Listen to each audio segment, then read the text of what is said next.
Good morning, everybody. Welcome to today's 1 million by 1 million strategy roundtable for entrepreneurs. 1Mby1M, as you know, is the first and only global virtual accelerator in the world. Our mission is to help 1 million entrepreneurs reach $1 million and beyond in annual revenue. In support of that mission, we do these free mentoring roundtables every week. This is the 559th session. We've been doing these since the fall of 2008. The event is being recorded. Every single recording is available on our YouTube channel, 1M1M Roundtables. On Twitter, we're at 1Mby1M and at Romana, and our hashtag today is 1M1M. These are the call-in instructions. This is a roundtable, not a broadcast, so you're very welcome to call in and participate. Your computer audio should also work. Just a little bit of expectation setting. You should think of us as being completely on your side. We have no other agenda. We are only interested in helping you accelerate your journey. This is a safe working session, so no need to be nervous or defensive. But if you disagree with the feedback you get here, it's your venture. At the end of the day, it's your venture. You do whatever you want with it. We're going to start today's session with Krishna Katragadda from Dublin, California, as our first pitch, and then we have some shuffling going on with the other two pitches, so we may or may not have those. We don't see the persons who are supposed to be pitching yet. So, Krishna, we have plenty of time for you. Go for it. Yep, thank you. Hello, thank you for giving me the opportunity to pitch my startup today. Thank you, Shamna, and thank you, Maureen, for organizing this.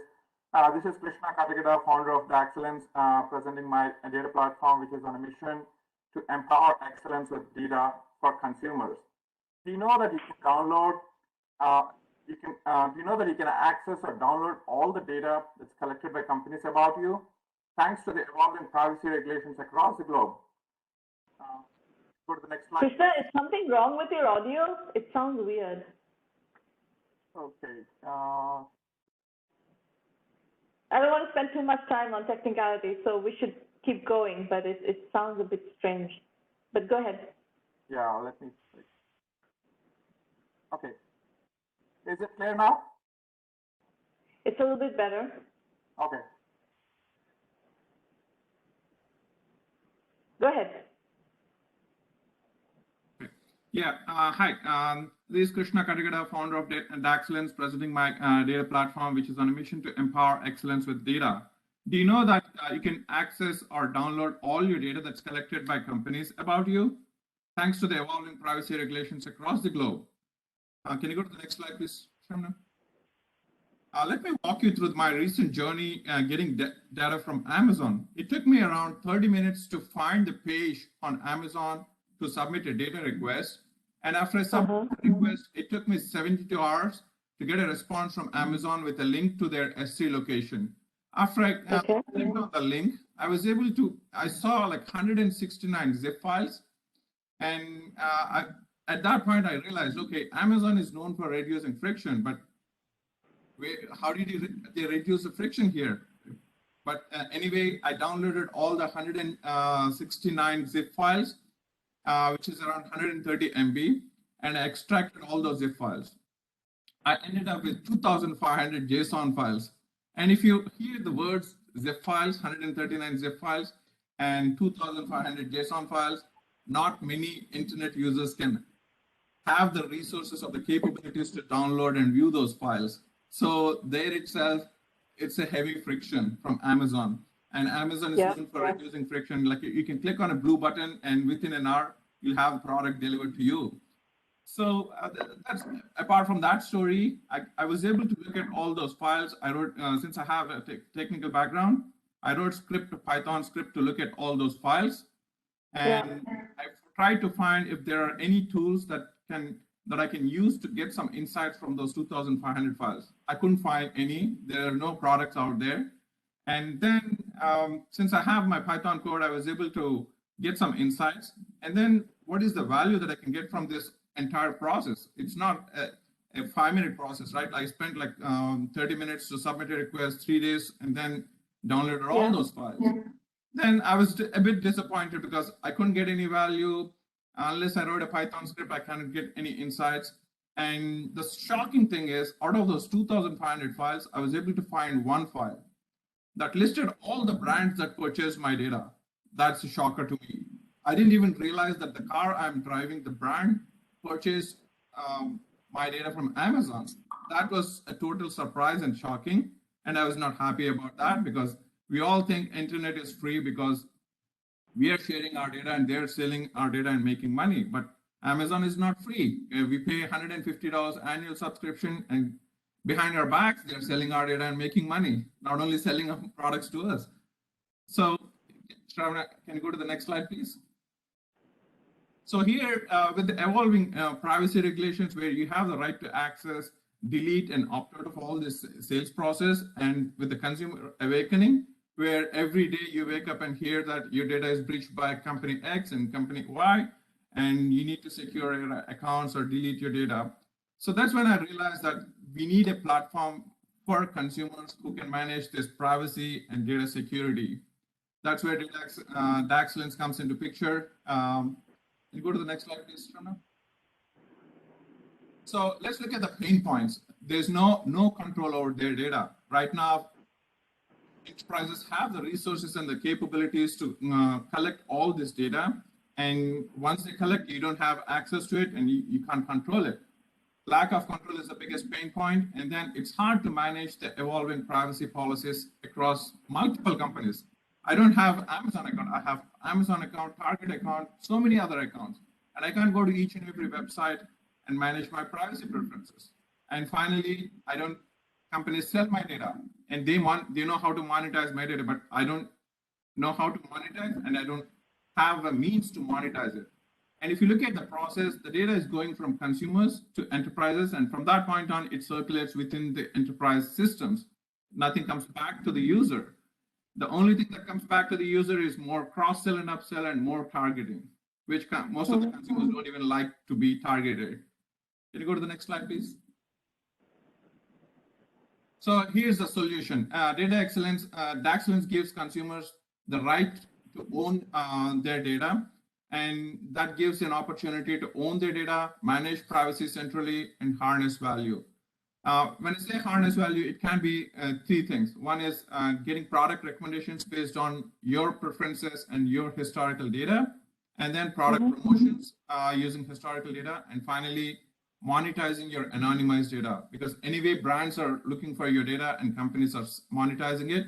So why can't consumer monetize it? And the good thing is identity never leaves the platform. So if you sell your data to a brand X, they don't know that it's coming from Krishna or Shravana. So if you look at the picture, DaXlens is sitting between consumers and companies. Right now, you can't see a scenario where there's not even a single platform or product out there that sits in between consumers and companies and provides value to both the sides. And finally, the data is fully encrypted, which means data is encrypted in motion, at rest, and even in use. Can you go to the next slide, please?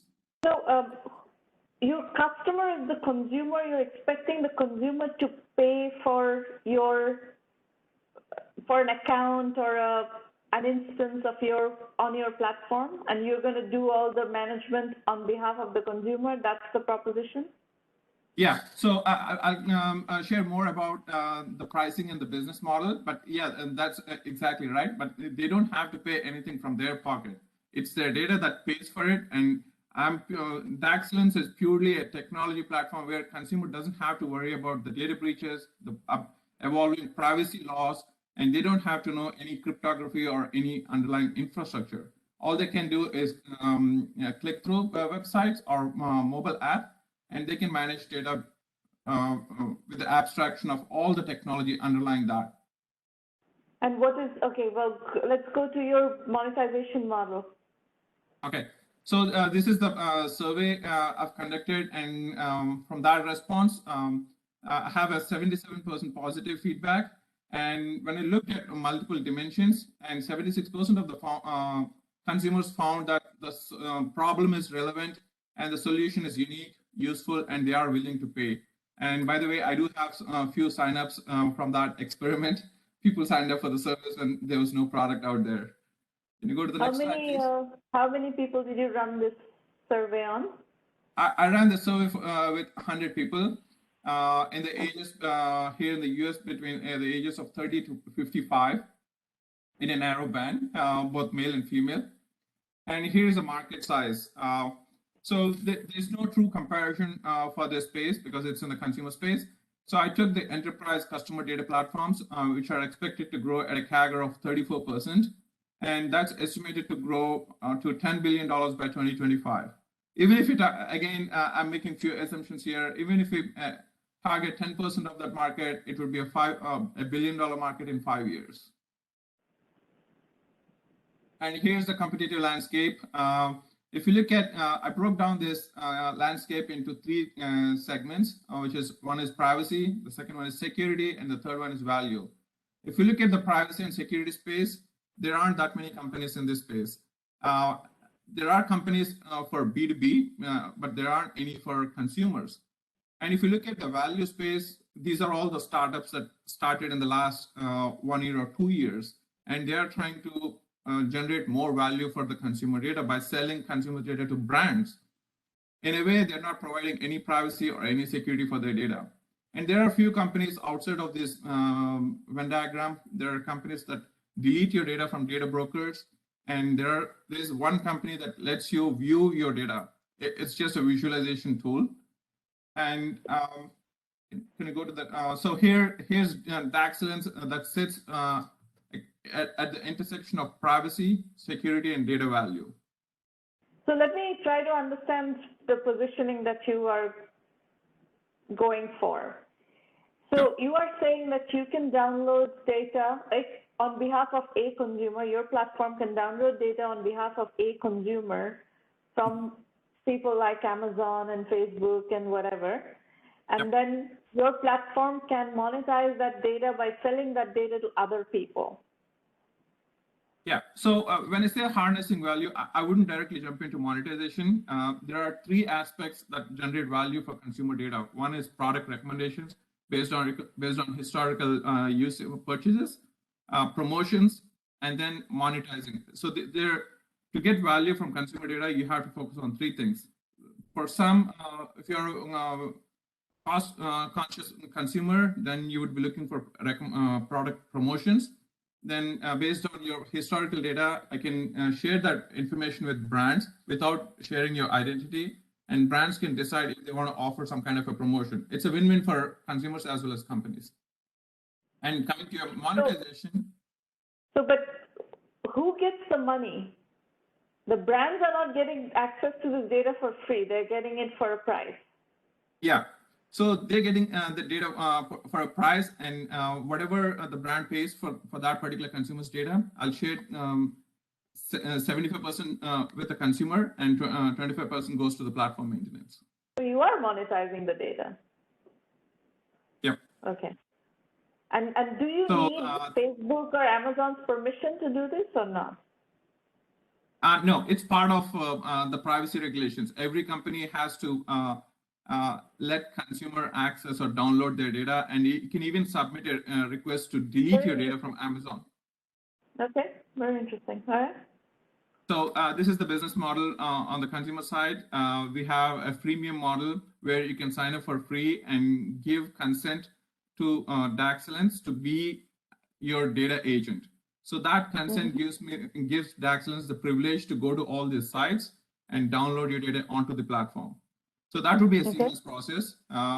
Once data is on the platform, only you can see your data. Even the platform can't see your data. So if you want to get some value, you have to explicitly share parts of your data with the platform.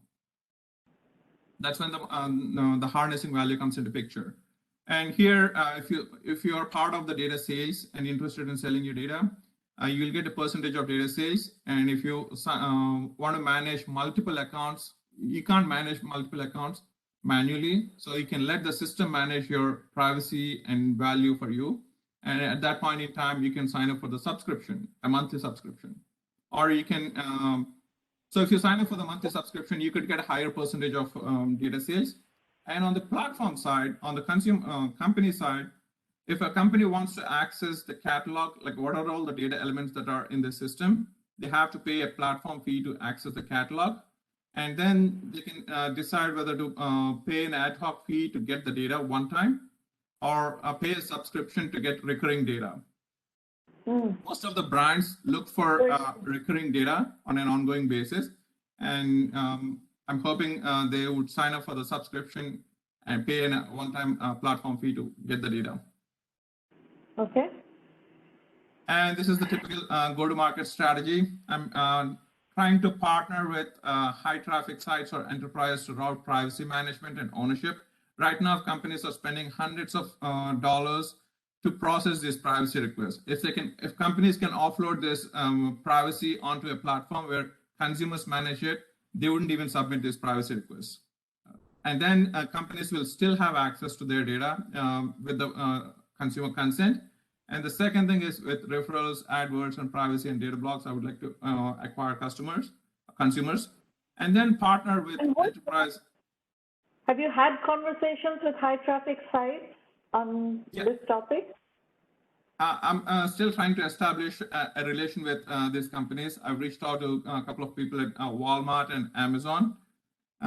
It's still a tough battle to get a response from these enterprises. Okay. And when it comes to traction, I mean, that is the big $1 million question or $1 billion question: is can you actually get the consumers to adopt this technology? Yeah, so there are two paths. One is I can partner with these big companies and say, you can offload your privacy management onto the platform, so you don't have to deal with this privacy ever, because it's in the hands of consumer. And that way I could get all their consumers' accounts quickly onto the platform. That's the shortest path. But the other path I have is educate consumers and bring awareness to the consumers so they can start adopting the platform and see their data. The problem is they don't know what they don't know, and until they see their data, then they'll realize the value potential for their data. It's a linear growth problem, but again, there are a couple of levers that we can pull and make it an exponential growth. And do you have a product yet, or this is the concept stage? I've built a prototype. It's a clickable design in Figma. I don't have a product yet. I'm trying to, so I'm focusing on getting the signups to the interest list, and then I'm redesigning, reiterating on the designs. Okay. Interesting. Very interesting. Very, very interesting concept. High potential business with quite a risky, thank you, quite a risky customer acquisition issue, but but definitely quite an interesting concept. Okay, so tell me what brings you here. How can I help you? So I'm at a point where, as I mentioned earlier, I'm at a point where I need to secure funding pre-seed to build the product and launch it to my early users who have already signed up, and then iterate on it.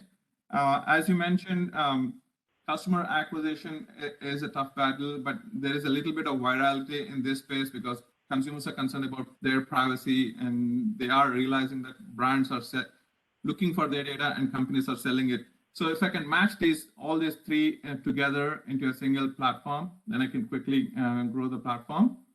But I'm at a point where I need to secure some pre-seed so I can build a product and acquire more customers.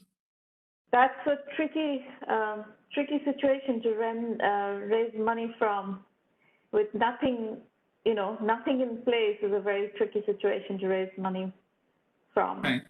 So, I can try to help you put one foot before the other. That's one of the things that we do very well in 1Mby1M is figure out how to put one foot before the other, such that you can, create a fundable situation. But as it stands, the way you have it right now, it's not a fundable situation. So if you want to work with us, you should join the premium program. I will talk about that in a moment, and then we can start working on it. I'll roll up my sleeves and work on it with you.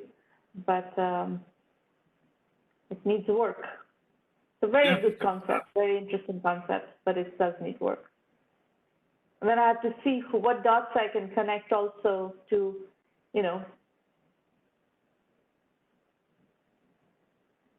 to bridge some of these, chicken and egg issues. How do we create a fundable situation? I have to think about it, but Yeah. It's a typical cold start problem I have, and I've identified a few ways I could solve this problem, like purely focusing on the consumer side, which is the supply side, and then try to provide standalone benefit to the consumer where they can see their data, visualize it, and get some benefit out of it. And then I can slowly expand to the other segments. Yeah, you have to come up with some sort of an MVP with which you can show some proof of concept, some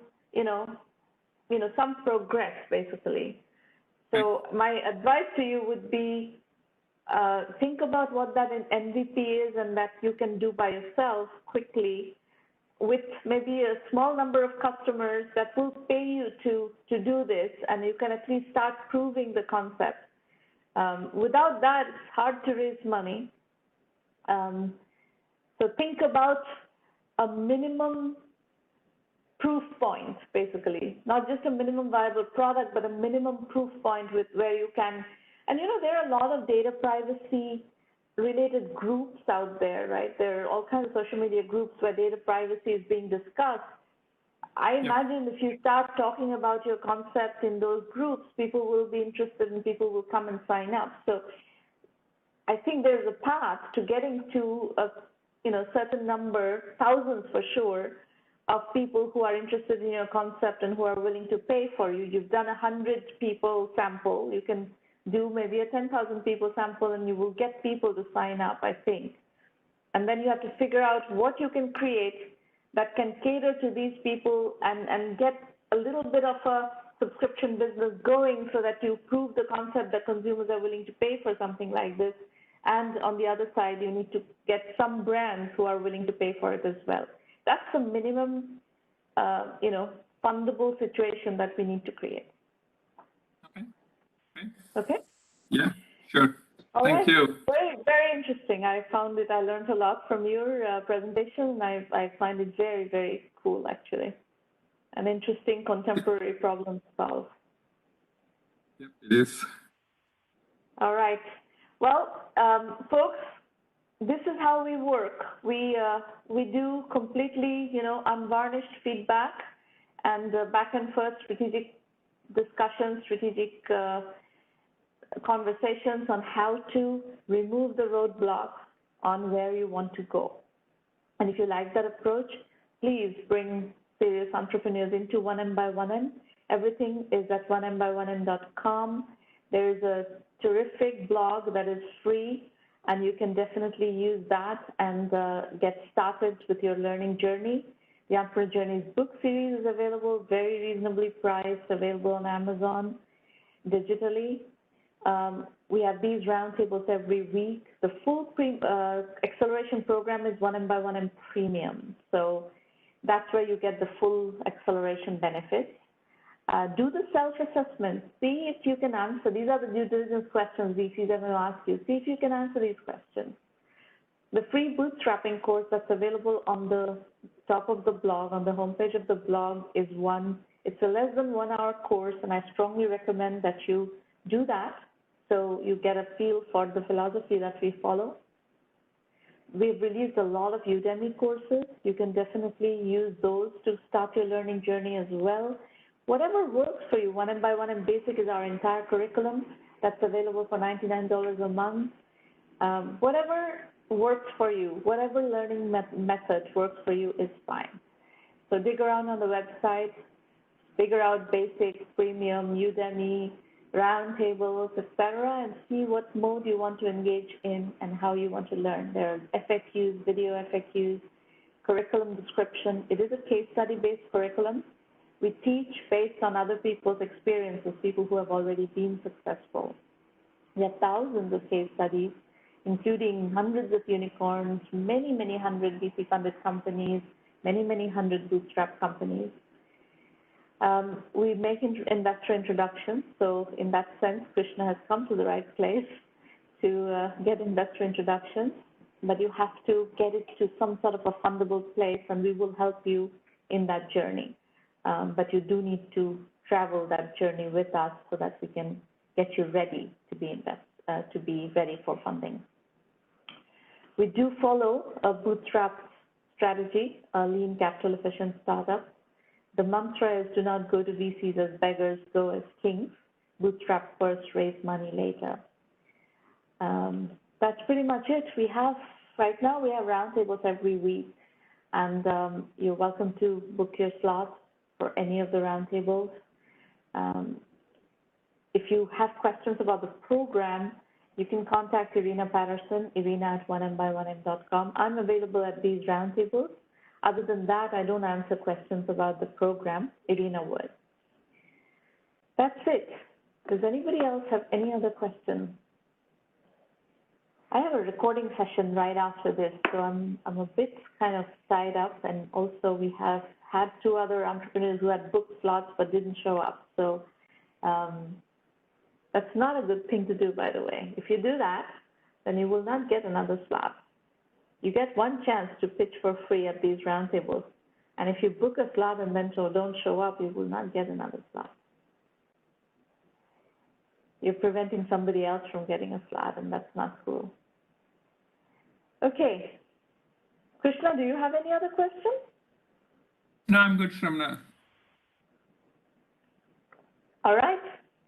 Then I will talk to you guys next week, and stay safe. Things are pretty bad on the COVID front right now. Everybody is getting sick. So try to stay safe. Bye. Thank you for coming. Thank you. Thank you, Shramna. Bye.